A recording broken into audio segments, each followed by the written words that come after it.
Дорогие друзья, добрый вечер, всем привет. Меня зовут Азам Али. И сегодня вместе с Игбалем Дюрей и с его помощью мы будем разбираться в сложнейших вопросах и темах, которые так или иначе, определили роль курдского фактора в сложнейших перипетиях ближневосточных реалий. А также, на мой взгляд, каким-то образом, вольно или невольно, высветили двусмысленность будущего курдского народа. Игбаль, по всем канонам жанра я сейчас должна тебя представить, да, но мне кажется, в этом нет никакой необходимости, потому что, кто же не знает Игбаля Дюре. Несколько лет тому назад ты буквально ворвался в медийное пространство и очень быстро вошел в обойму экспертов по ближневосточной проблематике. С твоего разрешения я бы хотела, добавить несколько слов, пару слов, чтобы твой портрет лучше высветить. Мы с тобой знакомы, наверное, с тех самых пор, как ты приехал в Россию учиться, правда? Да, это правда. Помнишь, да? Да, я пришел, да, я помню. И да, по-моему, наша семья была первой, куда ты пришел, да, в Москве, это правда, да. На Нахимовском проспекте, да, по-моему. Точно. Вот. Но пересекались мы редко. Но ты знаешь, вот каждый раз, когда эти пересечения все-таки происходили, я все время хотела задать тебе один вопрос. Не получалось. Задам его тебе вот сегодня. Скажи, пожалуйста, твоя такая прелестная французистая фамилия Дюре, она вообще откуда? Ты знаешь историю происхождения своей фамилии? Потому что, месье Жан-Мишель Дюре я могу представить, но Курт Игбаль Дюре, откуда это? Что это? На самом деле в Соране Дюре значит, знаете, вот эти морские, как они называются, значит, Дюре на арабском это жемчужина, а в Соране... серьезно? Да, в Соране это морские, сейчас, кораллы. Вот морские кораллы тоже в Соране говорят дюре. То есть это то, что связано с морем. Кроме этого, как все это произошло? Значит, когда в Турции приняли закон о фамилии, да, потому что когда была создана Турецкая республика, до этого у народа, у людей фамилии не было, да, там чей-то сын и все, так определили. Нашей семье дали фамилия Дере. Дере по-турецки значит речка. Папа потом, мой отец, отказался от этой фамилии, потому что ему не хотелось, чтобы вот звучало так, как наша фамилия звучала. И пошел чтобы поменять фамилию. А должна была как-то созвучно, чтобы особое внимание не привлекло. Вот он сказал Дюре. Дюре по-курски можно воспринять как две дороги, да, там, или две расы. Да. Или же по-арабски это значит жемчужина. Вот таким образом получилось. То есть первый вариант, который само государство нашей семьи дало, это была Дере, это речка. Папа поменял и сказал, нет, не будет Дере, пусть будет хотя бы Дюрре. Прекрасно звучит, да, очень здорово. Еще один даже и не вопрос, а размышление на тему такую очень больную, мы от нее, к сожалению, она есть.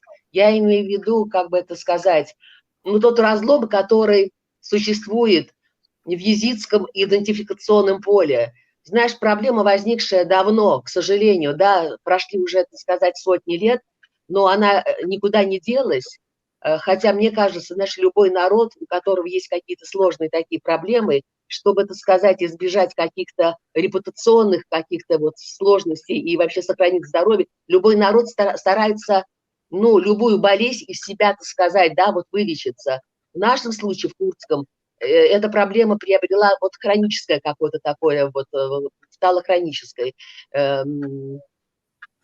Никуда от этого не деться, но, к сожалению, и сегодня находятся люди, которые пытаются раскачать эту езидскую лодку, хотя, на мой взгляд, какая теперь это уже лодка? Это, знаешь, такое утлое суденышко, на котором примостилось несколько человек, без царя в голове, с одной единственной целью, каким-то образом нанести урон курдам. Но, согласись, 95% курдов прекрасно знают о том, о своих корнях и прекрасно знают, что кровь, которая течет в их жилах, это курдская кровь. Вот, но что есть, то есть. Почему я об этом сейчас в разговоре с тобой упоминаю? Потому что мне кажется, что твоя личная история, она такая прекрасная иллюстрация к тому, как должно быть. Ну, это же не секрет, что, я думаю, многие знают, что ты женат на девушке из езидской семьи, да? Да. Я точно знаю, что в этой семье она интеллигентная, просвещенная, им не могло прийти в голову даже сказать, вот, ну, помешать этим вашим отношениям. Вот, извини, пожалуйста, когда ты принял это решение, ты это принимал, ну, в ясном уме, при трезвой памяти, как говорится, ты не боялся? Вы знаете, значит, вот честно, когда человек курд, мне все равно, какая у него религия. Я это искренне говорю, это всегда так было. Но в нашей ситуации, значит, все произошло более интересно. Во-первых, мой отец один из религиозных лидеров мусульманских курдов в Турции, да? Значит, поэтому, когда мы собирались жениться, все мелле, то есть вот элита, да, как у езитов, шейхи собрались, но он жил в Германии, и у него спрашивают, ты, говорит, Сейда, к нему обратились так, Сейда, ты предложил быть мусульманкой своей невестке? Вот так, ты вообще, ну, значит, на что он ответил? Слушай, ты, говорит, я 40 лет почти тогда не мог сделать своего сына нормальным мусульманином. Как я этой бедной девочке, которую 2-3 раза в жизни видел, приглашу в свою религию, от которой она ничего хорошего не видела. Говорит, куда я ее приглашу? Я, говорит, наоборот, хотел, согласился или хотел особенно, чтобы мой сын женился на ней. И говорит, я как мусульманский, как бы, не лидер, но как вот меле курдского народа, вам говорю о том, что я даю фетва. По религии курдов, значит, мусульмане должны жениться на мусульманах или наоборот, да? Говорят, все курды, и девушки, и мужчины, и мальчики, молодые люди, если курд, могут выходить замуж друг друга, независимо от религии. Говорят, это как мусульманин мой фетва, говорит, если бы пророк жил, я бы с ним эту тему обсудил и победил бы в этой дискуссии. Вот как это. Но в нашей семье, правда, такого нету. Он сказал, умирая, он сказал, любой член нашей семьи, будь то он или там мужчина, или девушка, может создать семью с курдами. Это вообще как бы никаких проблем нет. Наоборот, это надо поддерживать. Это его позиция. И когда один из езидских шейхов в Европе тоже к нему подошел и говорит, у нас нельзя, ну так, ну они дружили, но он говорит, в нашей парящей религии нельзя. На что папа сказал, ну, говорит, тут я ничего не делать не могу, потому что по нашей религии можно. Если человек мусульманин, мужчина может на любовь. Ну, в общем, такая дискуссия. Ну, смысл в том, что для нас это не играет никакого значения. Абсолютно никакого. Она езидка и остается, как хочет, так и воспитывает наших детей. Она с утра до вечера порой меня как бы поливает грязью из-за моей религии. Ну, что делать, я ее понимаю в каком-то смысле. Ничего, это не проблема. Главное, что курды общая судьба, но у езидов сложнее судьба, но, ну, хотя у мусульман тоже как бы непросто. Поэтому... Да.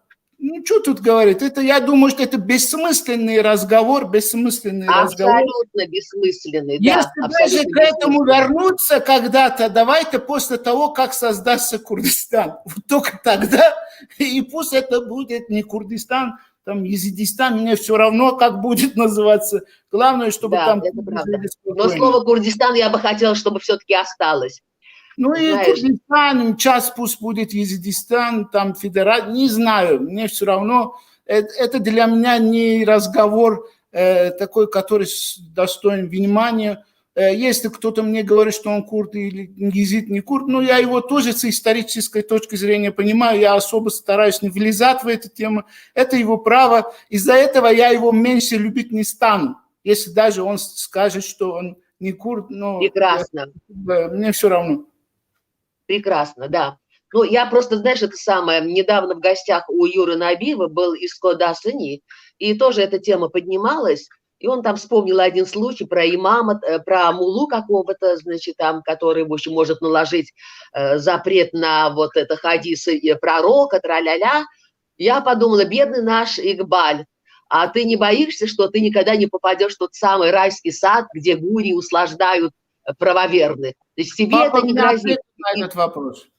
Папа мой ответил на этот вопрос, он 5 раз считал намаз, и он мне сказал, говорит, Куремин, если даже ты пойдешь в рай, случайно, это благодаря тому, что у тебя жена была езидка. Вот что он ответил. Слушай, ну твой папа, Игбаль, я же знаю, твой отец особенный человек, и дела его, и его ум, они навсегда в памяти курдской, это точно. Спасибо. Тот, кто не знает, ну вот пусть это и поинтересуется. И еще, знаешь, вот, ну, перейдем, так сказать, к несколько другим вопросам. Я знаю, что ты недавно был в Турции после очень долгого перерыва, да? Какой ты нашел Турцию, Игбаль? Вот мне интересно, в свете всех тех событий, которые происходят, почувствовала ли ты, что вот эта Турция, советская Турция Кемаля Ататюрка, она сдает позиции, и на нее наступает не то что на пятки, а вот буквально ее покрывает этот исламский фундаментализм и яростный неоосманизм Эрдогана. Это так? Это чревато чем-то или нет? Это первая часть вопроса, вот ответишь, а потом мы пойдем дальше. Значит, да, я года 2-3 не ездил в Турцию, вот недавно был, вернулся. Я могу сказать, что действительно исламские настроения в обществе растут, но с другой стороны, параллельно могу сказать, что и светские в последнее время тоже стали настроения, я имею в виду, набирать обороты, потому что это растет, это как, знаете, как некая реакция, как некое протестное настроение, потому что все-таки в республиканской, во время республиканской истории народы Турции привыкли жить в светском обществе, поэтому вот такая серьезная исламизация в стране неприемлема для хотя бы половины населения. А с другой стороны, надо понимать, что был период действительно у людей с мусульманскими традициями, в хиджабах и так далее, тоже, они тоже ущемлялись в правах. Это тоже было. Поэтому, то есть, их такой новый настрой и стремление увеличить свое влияние тоже понятно, потому что, ну, вы представьте, люди в хиджабах не могли работать в государственных учреждениях. Ну, что это такое? Где тогда свобода, да? То есть такое тоже было. Тут, я думаю, что главное найти в золотую середину. И в этом смысле я не думаю, что Турция превратится в страну, где будет царствовать радикальный исламизм. Во-первых, геополитическое положение страны не позволяет. Все-таки Турция – это последний как бы фронт между, в кавычках, там, Диким Востоком и современной Европой, да, и не Европа, но западный мир в целом не позволит, чтобы этот барьер разрушился, потому что иначе его придется, эту зону придется перенести на Балканы, а Балканы еще хуже, непонятно, что там творится. Допустим, в Турции только курды, а в Балканах еще хуже. Поэтому в этом смысле я думаю, что вот то, чего боятся многие, что Турция станет страной, где будет царствовать радикальный ислам, я думаю, что до этого не дойдет, потому что все-таки страна привыкла жить в светском обществе, в светских традициях, при этом уважая, как бы, ну, понимая, что 99% населения мусульмане. Ну, вот так дальше будем жить. И мне кажется, так. Хорошо. Ну, а вот вернемся к курдам, да, курдам в Турции. Как ты считаешь, вот этот политический градус курдской активности, он на самом деле высок? И чего хотят курды? Это важнейший вопрос, понимаешь? Чего хотят на самом деле курды Турции, которые не заморочены на каких-то совершенно безумных фантазиях, каких-то идеологических заманухах и изысках? Чего хочет курдский народ в Турции сегодня? Понимаете, вот начну с последнего вашего предложения. В целом, чего хотят курды, да? Но вот на мой взгляд, если курд не хочет Курдистана независимого, значит, он или идиот, или у него какие-то генетические проблемы, или головой не в порядке, да? Так же, как русский, если не хочет Россию, или там, не знаю, азербайджанец, Азербайджан и так далее. Поэтому любой курд в глубине души хочет Курдистана. И чем больше, тем лучше. Когда меня в эфирах об этом спрашивают, Икбаль, ты же врешь, ты на самом деле хочешь большой Курдистан, а так вот говоришь как-то гибко, дипломатично. Я говорю, слушайте, ну мало ли чего я хочу, чтобы весь мир был Курдистаном. Но это мои проблемы, но есть и реальные обстоятельства, да. Исходя из этого, значит, что хотят турецкие курды, да. Там в Турции тоже курд курду рознь, да, но давайте исходим из реальных обстоятельств. Нет ни одной партии в Турции на сегодняшний день, которая поставила перед собой задачей отделиться от Турции. Ну, нету такого. Вот в Ираке есть, но в Турции нет, в Сирии нет. Зачем идти впереди паровоза? Ну, правильно, что нет, может быть. Это хорошо. Значит, в принципе, это дает возможность властям как-то конструктивно подойти к вопросу, чтобы решить ее, не знаю, в рамках автономии или федерализации. Поэтому мне кажется, что в Турции курды, в отличие от других стран, где они живут, намного больше интегрированы в общество в целом турецкое. Сегодня абсолютно с тобой согласна. Абсолютно с тобой согласна. Город в мире – это Стамбул. Там как минимум 5 миллионов курдов. Это я точно могу сказать. Как минимум. Только в Стамбуле. Да? В каких обстоятельствах, если даже будет Курдистан, ну, никто из них не вернется в Курдистан жить. Понимаете, да? Поэтому я могу сейчас сказать об общих настроениях таким образом, что курды в целом обижены на Ак-партии, на партию Эрдогана в целом, за то, что когда он пришел к власти, он пришел определенными лозунгами. В этих лозунгах, среди этих лозунгов главным лозунгом являлся то, что он говорил, что я решу курдский вопрос. И люди, многие курды, поверили и проголосовали. И рассвет Ак-партии, партии справедливости и развития, связано именно тем, что курды за него, ну не все, но многие, проголосовали. Сейчас курды себя считают кинутыми, если можно так выразиться. Да?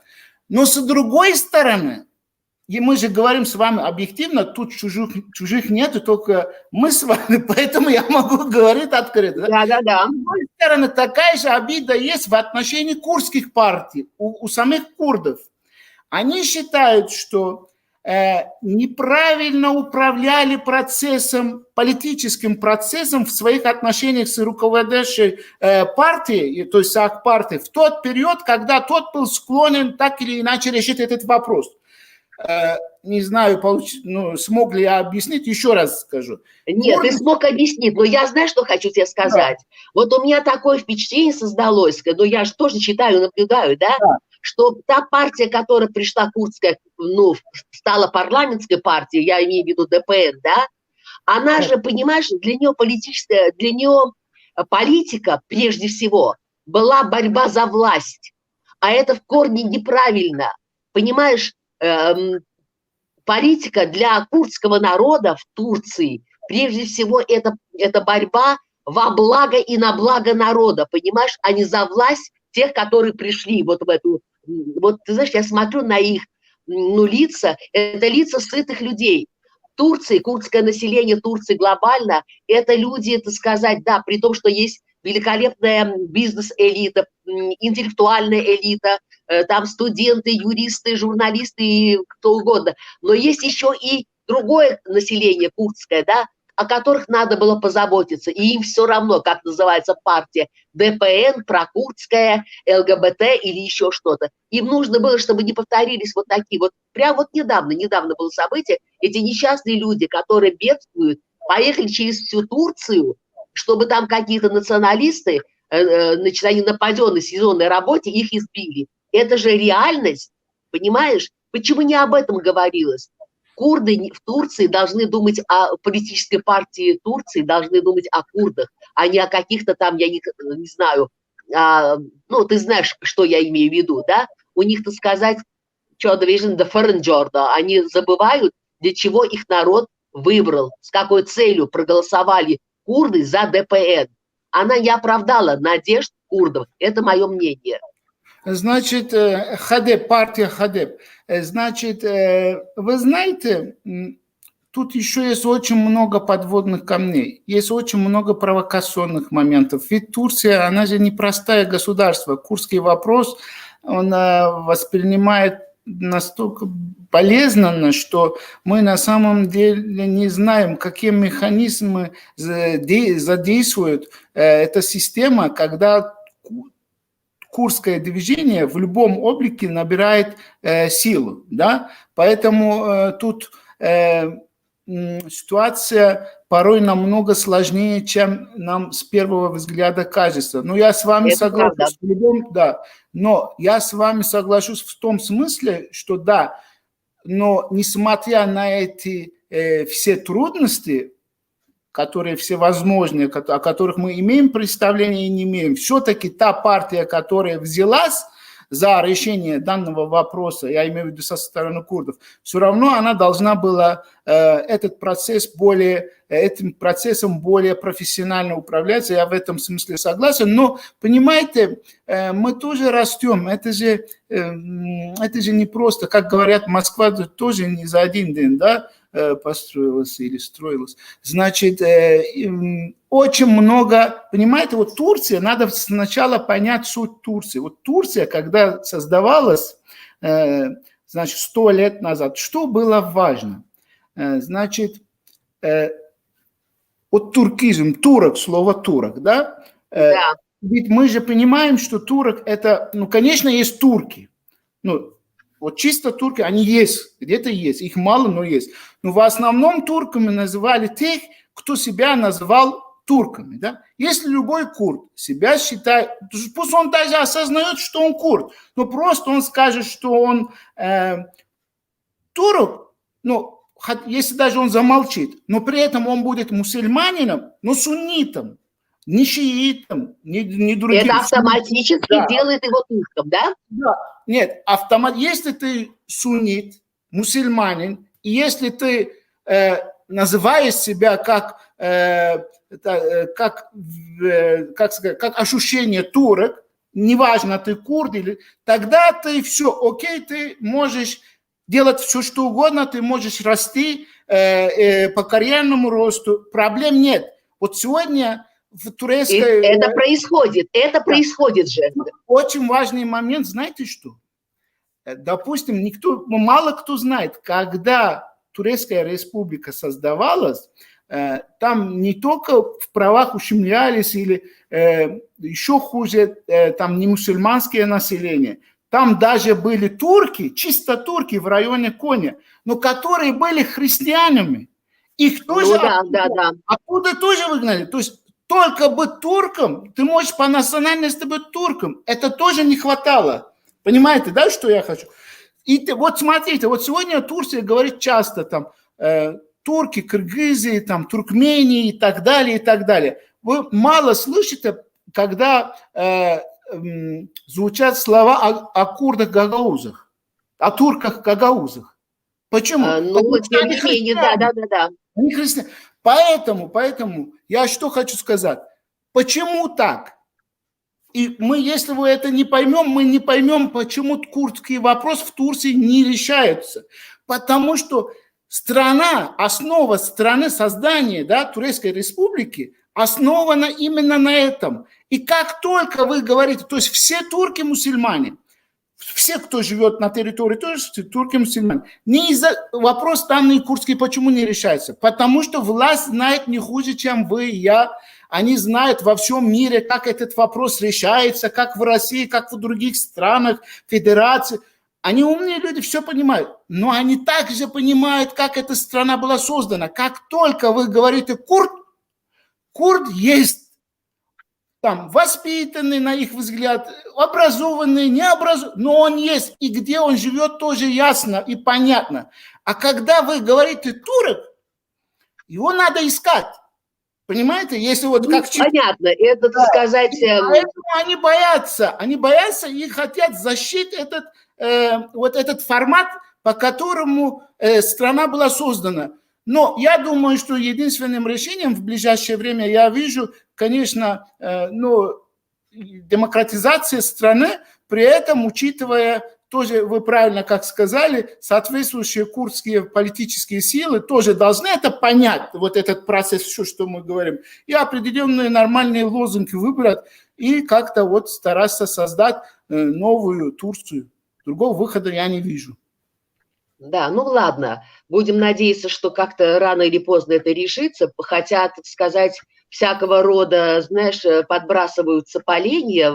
Вот сегодня была такая заметочка о некоем, значит, сотруднике Вашингтонского института предпринимательства Майкла Рубина, что Турция может, сказать, вспыхнуть некое восстание, но имеется в виду открыто ПКК, и что Саудиты и Египет будут поддерживать, и будут финансировать, и будут такое вооружение дадут. Какое вооружение? Космический лазерный луч, что ли, направят, дадут ПКК? Ну, это все провокации, но эти провокации, так или иначе, они, на кого-то, так сказать, они же работают, да? Кому-то они, так сказать, шальные мысли в голову выбивают. Ну, пару слов, это все несерьезно. Нет, я соглашусь с вами. Я думаю, что таких шальных мыслей у курдов уже не осталось. Курды достаточно... Поэтому я думаю, что это провокационное заявление о какой-то такой серьезной войне против Турции или против кого бы ни было, это не соответствует духу нашего времени. Я думаю, что пришло время задействовать механизмы дипломатии и так далее и тому подобное. И вообще, он же, кто сказали, он предприниматель или кто там? Или нет, это некий сотрудник Вашингтонского института предпринимательства. Но он иногда подписывает о курдах, я помню, сказать. Рузвельт сказал, что предприниматели вообще не должны лезть в политику. Это вот точно. Ну вот ты заговорила о дипломатии, я хочу, ты знаешь, вот вспомнить очень важное событие, которое произошло вот буквально недавно, это визит президента Курдистана Нечирвана Барзани в Анкару, да? Этот визит сразу оброс какими-то, слухами, что вот он, так сказать, этого был визит сразу после встречи с Макроном в Багдаде. Ну, может и так, я не знаю, был ли он запланирован или не был запланирован.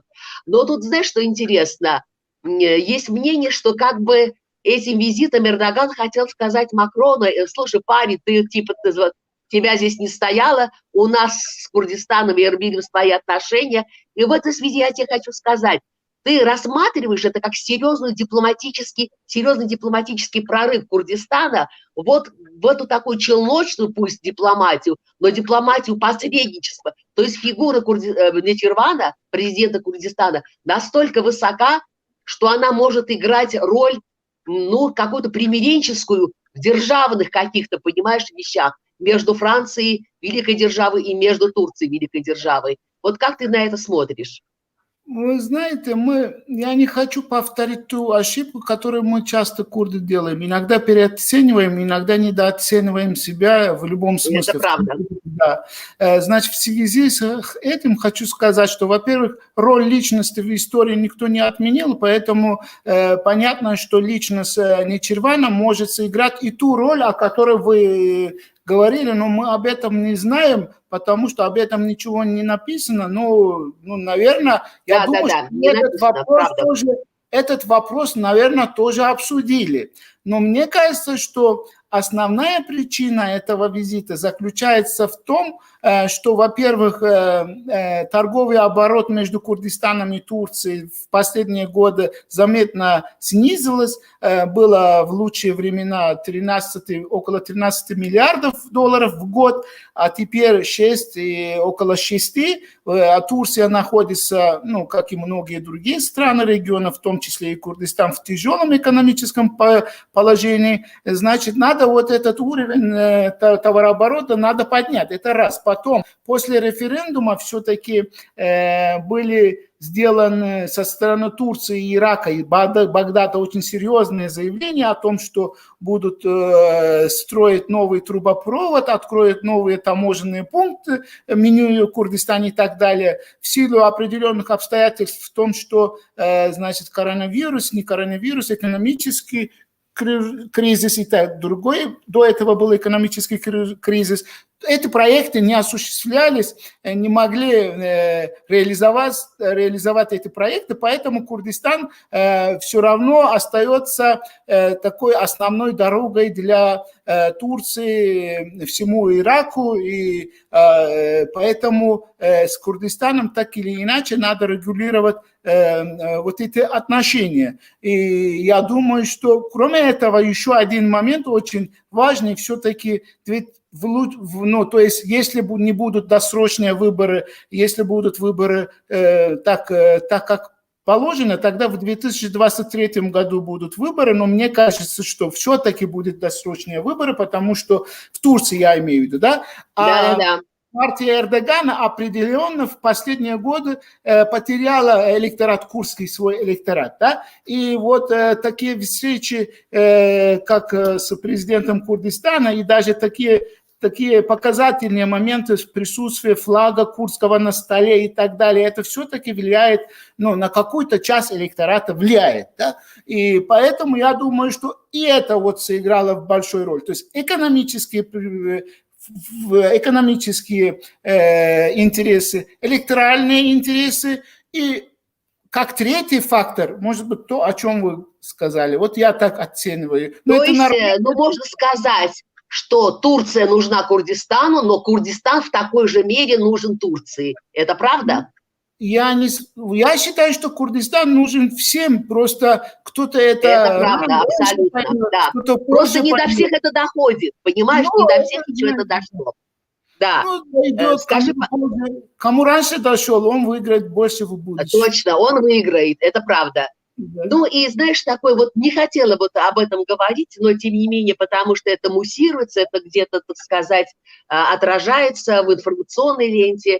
Недавнее заявление Чавушоглу, что ПКК подбирается к Эрбилю, на что ПКК тут же мгновенно ответила, что ничего подобного, это вы подбираетесь к Эрбилю, хотите захватить, а мы тут сидим, чтобы защитить Эрбиль. Слушай, но кто вас просит, кто вас звал защитить Эрбиль? Вот как ты считаешь, это что, просто, это вообще что? Вот какая интрига во всем этом есть?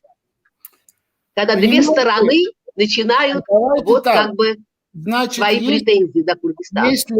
Если бы Анкара после референдума поддержала бы Курдистан, да, у меня был бы другой ответ. Значит, после того, как мы видим, что как только у курдов появляется шанс приобрести политический статус, да. Реакция у стран региона никак не меняется даже в зависимости от партии, которые доминируют в этом процессе. Не меняется. То есть, поэтому я хочу вам сказать, что я не оправдываю, значит, действия РПК в последнее время, особенно, в частности, вооруженное сопротивление против Турции. Я думаю, что время любых вооруженных сопротивлений, она закончилась.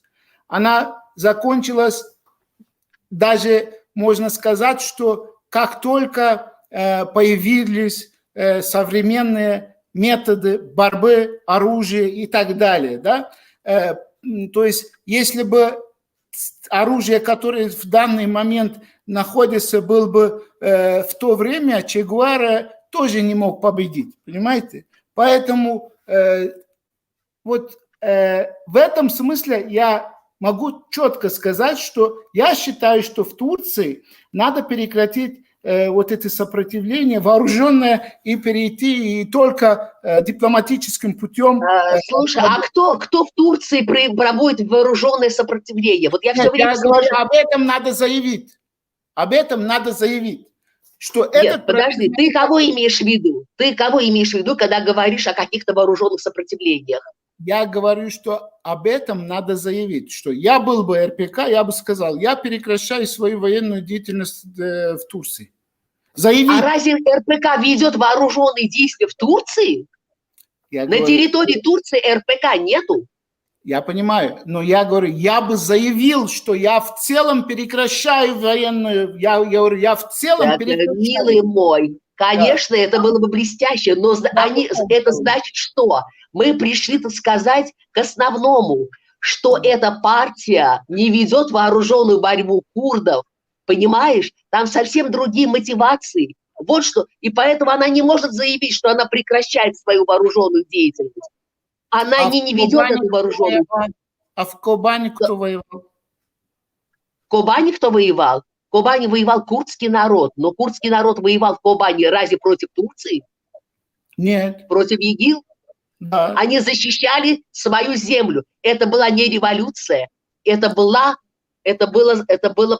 как тебе сказать, это была борьба за свою землю.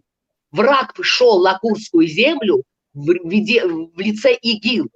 И это была не вооруженная борьба ПКК, понимаешь? Это была борьба народа за свою землю. Все, по-другому я это не понимаю. Разве это были идеи какие-то демократического конфедерализма Мюррея Букчина? Это было... На нас шел враг. Если бы Кобани находился бы на Марсе, это было бы точно такое же сопротивление. Это была борьба курдского народа. Я вас понял. Смотрите, значит, Турция, значит, обвиняет РПК в том, что они хотят захватить власть в Эрбиле. Значит, РПК говорит, что нет, Турция захочет это делать, когда наступит время. Правильно? Вы этот да, да. Кто прав? Ну, был, да. Значит, так. Мне кажется, что априори у РПК нет возможностей и шансов захватить власть в Эрбиле. Этого быть не может. Но ведь это мотивация, на какие-то образом Туркин спекулирует на этом. Чавушоглу это делает. Какая-то идет, понимаешь, шахматная игра. Чавушоглу что-то подкинул, РПК что-то ответила. Слушайте, надо оставить Эрбиль в покое. Курдистан надо оставить в покое. Это единственная наша надежда. Вот я не знаю, что делает РПК, чтобы захватить власть в Эрбиле. Я правда не знаю. Если бы я знал, я бы сказал, я не знаю, они что там делают, чтобы захватить власть. Я не в курсе просто. Они говорят, что мы пришли сюда, это же озвучивается, очень хорошо артикулируется это предложение. Мы здесь, чтобы спасти Эрбиль. А кто вас звал спасти Эрбиль? А что я над не Эрбилем? Знаю, кто это сказал, правда, я не могу комментировать, я не знаю, кто это сказал. Ну ты просто не читаешь вот то, что ты сказать, это самое, нет, да, вот это, даже последнее сообщение. Но мы пришли сюда спасти Эрбиль, в каком смысле, я не знаю, я не могу комментировать. Ну вот я тоже не знаю, не знаю. Ну ладно, Господь с ними, честно говоря, я вообще не хотела эту тему поднимать. Давай, знаешь, вернемся к чему? Вернемся к визиту в Москву госпожи Ильхам Ахмед, которая представляла сирийские демократические силы, и Кадри Джамиль. Ну, вот что ты видишь вот в этом визите? Вы знаете, я вижу в этом визите очередную попытку курдов выйти на дипломатическую арену. Слышно? Нормально все? Что-то я вас не слышу. Я могу говорить? Все хорошо?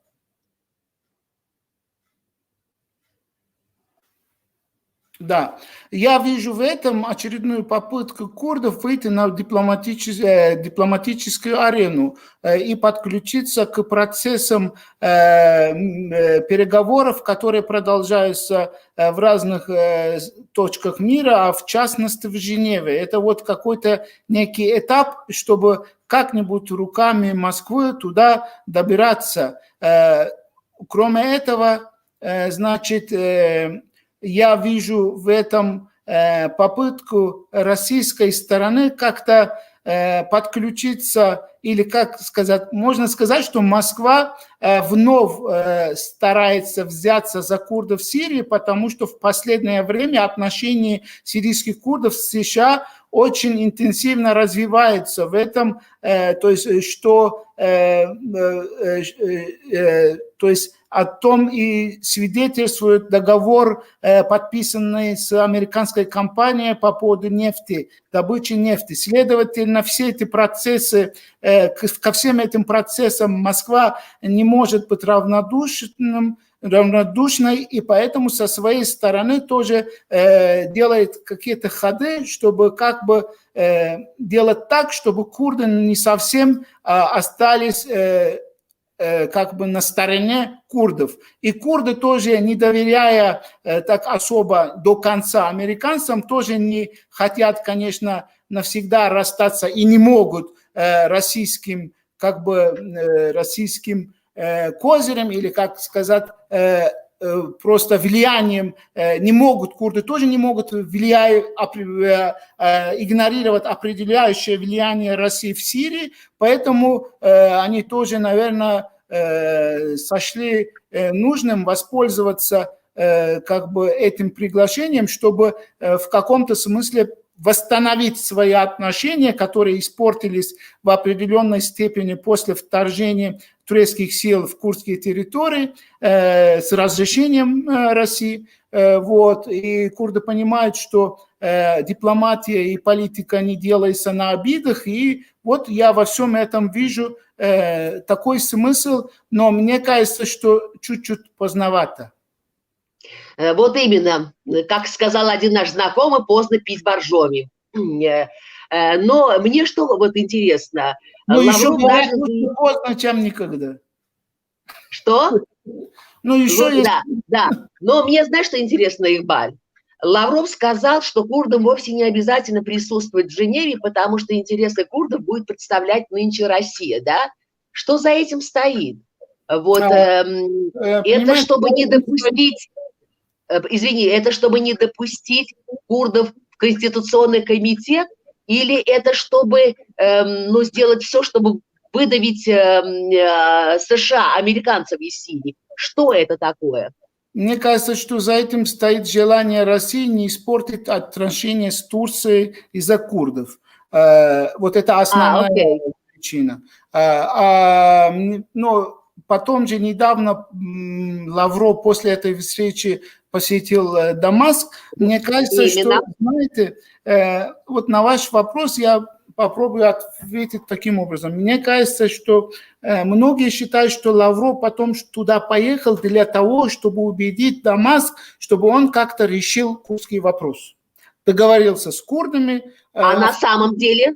Значит, я думаю, что и это было, конечно, но это не основная цель, потому что те, которые так считают, также такой же логикой могут считать, что Лавров поехал туда, чтобы убедить Асада договориться с Эрдоганом против курдов. Да, это тоже может быть, и в принципе та самая логика. Мне кажется, что Лавров туда поехал вот почему. Чтобы сказать, что мы сюда приехали в свое время, 5 лет назад пришли, не для того, чтобы воевать против США, или против Израиля, или против Турции. Мы сюда прибыли, чтобы победить ИГИЛ. Мы это сделали. То, что мы обещали, мы сделали. Теперь... Прости, пожалуйста, Лавров сказал, что он приехал сказать, что они победили ИГИЛ. Россия победила ИГИЛ, да? Но Россия в этом и сыграла очень большую роль, я считаю. А курды что сделали? Курды играли... Разве не курды победили ИГИЛ на земле? Ну, подождите, курды тоже победили ИГИЛ на земле, конечно, но тут недооценивать роль коалиционных сил, роль Вот именно. России тоже не получится. Но тут, понимаете, когда только ИГИЛ начался, да, курды основной фигурой были. Но вы же сейчас не можете игнорировать десятки тысяч полетов, которые там Нет, улетают. я не могу это игнорировать. Ладно, вернемся давай к визиту. К визиту, вот, да, вот я казалось бы, да, казалось бы, два курда, Ильхам Ахмед и Кадри Джамиль, да? Но Ильхам Ахмед представляет сирийские демократические силы, где кроме курдов арабы, туркоманы, ассирийцы.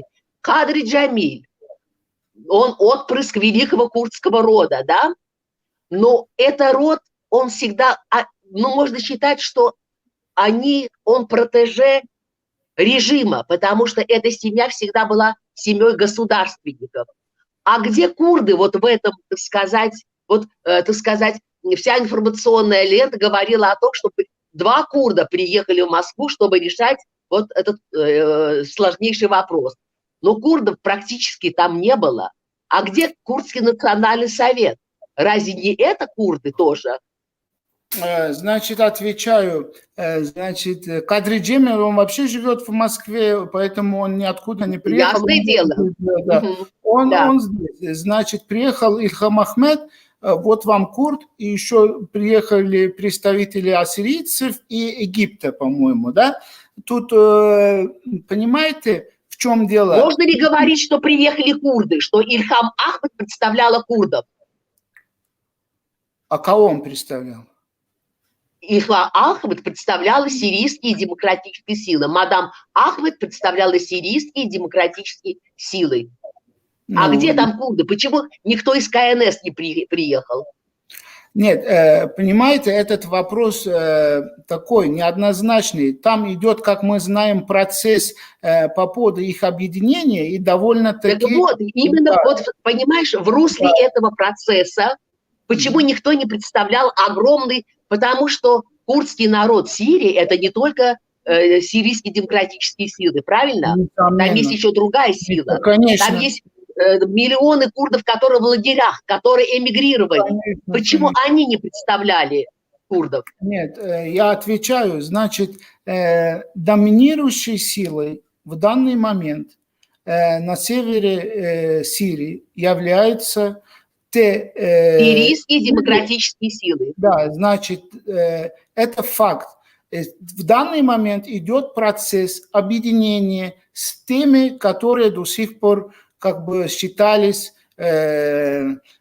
противниками, да, их. Поэтому я думаю, что этот процесс для курдов в целом, он положительный. И если бы этот процесс завершился, я думаю, что они бы приехали вместе. Так как этот процесс не завершился, и Ильхам Ахмед, я так понимаю, что сюда приехал не как просто представитель курдов, да? Сюда же приехала делегация, в этой делегации были разные народы, правильно, да? А он глава этой делегации.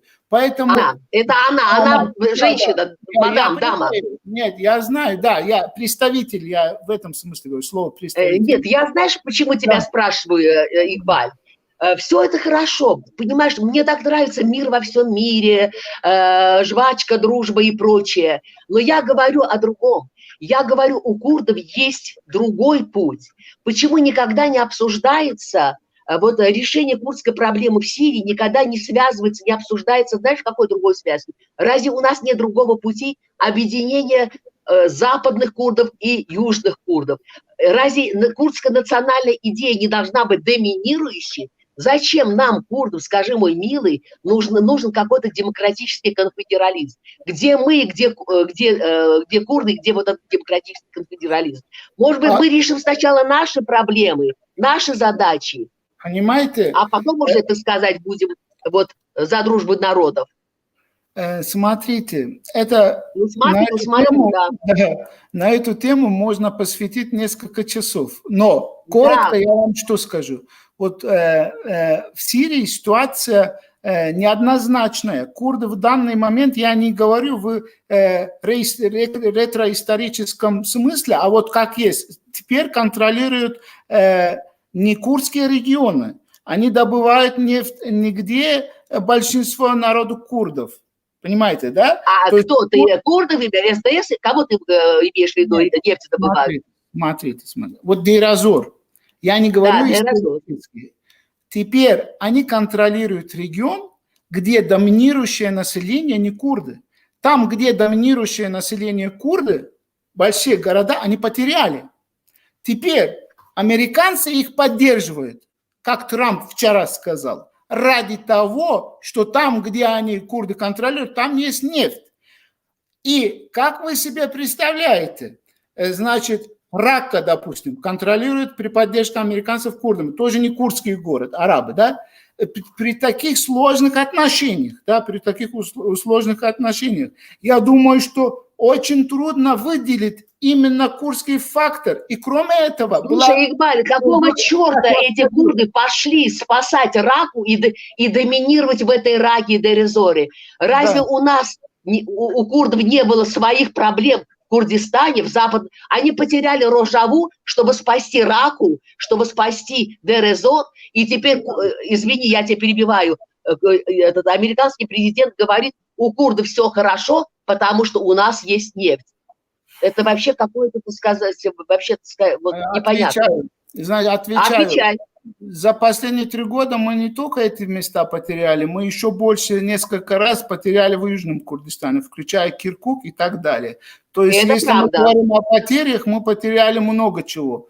Поэтому тут, я думаю, что прошлым жить нельзя, как-то думать, как выстраивать новую будущую жизнь. Поэтому мне кажется, что сейчас тот процесс, который идет на пути объединения всех курдских сил, он правильный. Я считаю, что до сих пор была неправильная политика в отношении оппозиции со стороны Демократической партии Сирии. Это была исключительно деконструктивная политика для курдов в целом. Я считаю, что в свое время Рош-Пешмерге надо было туда пригласить. Я все вот так, то есть согласиться с тем, чтобы они вернулись туда. То есть, мало ли, что считаешь ты, что считаю я. Реальность другая, к сожалению, понимаешь? Да, вот.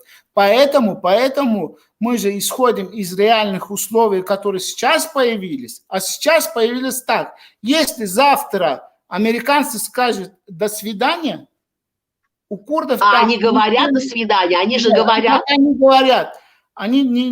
не говорят. И на мой взгляд, у курдов там ничего не останется. Вот это мое субъективное внимание.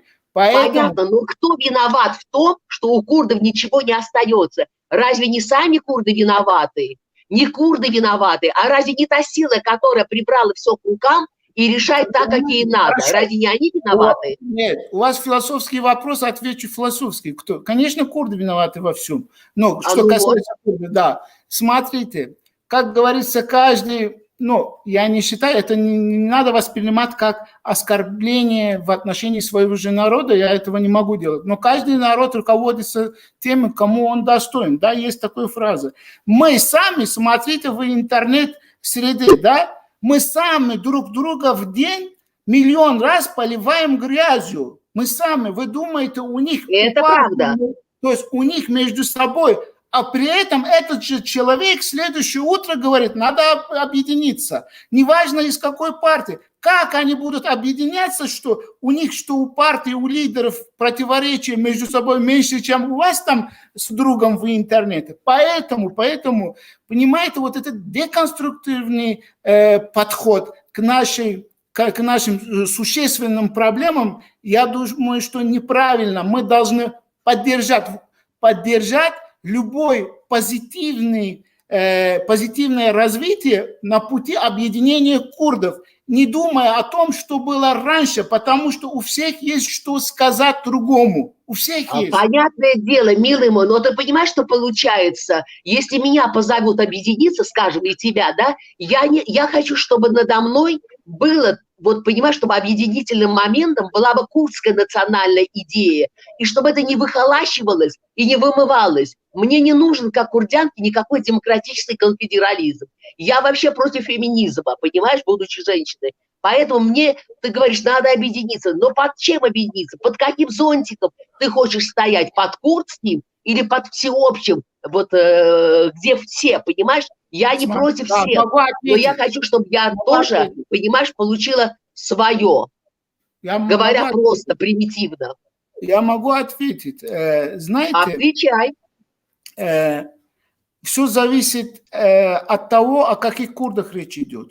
Значит, если речь идет о курдах Южного Курдистана, там все четко. Называется Курдистан, и это наша земля, и мы хотим независимость.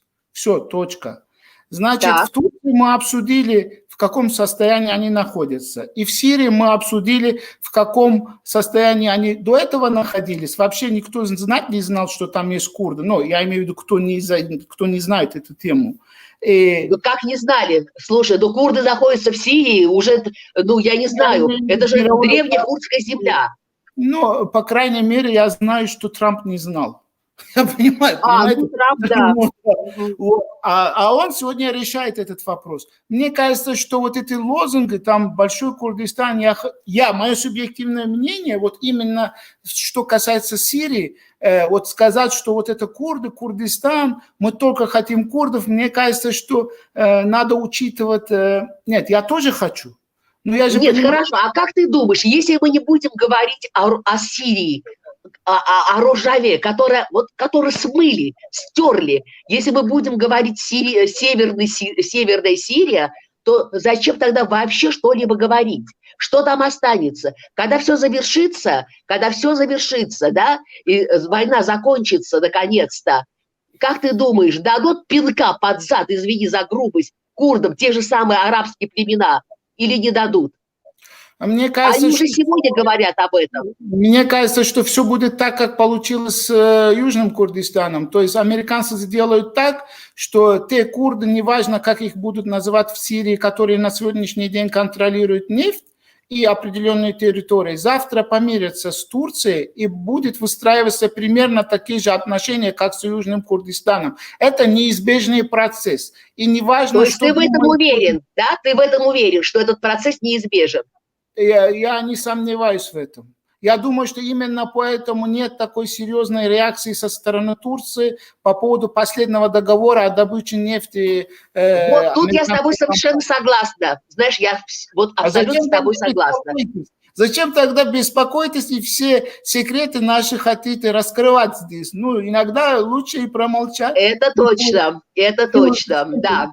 Вот я всячески стараюсь, а вы хотите, давайте все секреты наши расскажем. Ну, я женщина эмоциональная, вот, поэтому, слушай, ну, сколько мы с тобой уже говорим? Почти час мы говорим, я думаю, что разговор был наш интересен, может быть, я была несколько, правда, так сказать, эмоциональна, потому что, ну, правда, ты знаешь, я вот смотрю то, что происходит, а происходит на фоне всех тех ожиданий, о которых ты говоришь, они все прекрасны, вообще будущее всегда прекрасно, да, наши ожидания с будущим всегда прекрасно, но, к сожалению, на сегодняшний день происходит и много драматических событий, понимаешь, и когда я смотрю, что происходит с нашими детьми в той же сирийском Курдистане, мне страшно, честно я тебе скажу, потому что, ну, знаешь, есть такое курдское слово «хоаса». Вот наши дети хоаса, понимаешь? И я смотрю, как этих 10-12-летних забирают куда-то, впаривают им в голову совершенно ненужное, чтобы, понимаешь, эти дети через год, через два погибнут под турецкими пулями, под сирийскими, мне не важно под какими. Я хочу, чтобы это закончилось, понимаешь? И заканчивая наш интересный... Что?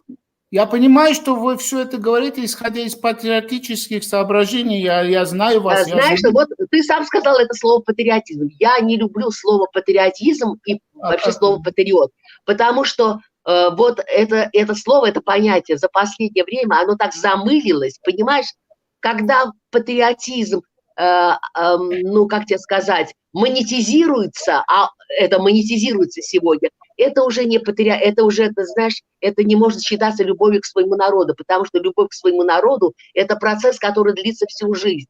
И мне кажется, понимаешь, если ты это ощущаешь, то ты должен всегда понимать глубину и вот смысл этой любви к своему народу, понимаешь? Ты должен говорить открыто о том, что есть твоя боль, не стесняться и не бояться кого-то, не бояться, что ты что-то потеряешь. Вот в этом, мне кажется, смысл наших,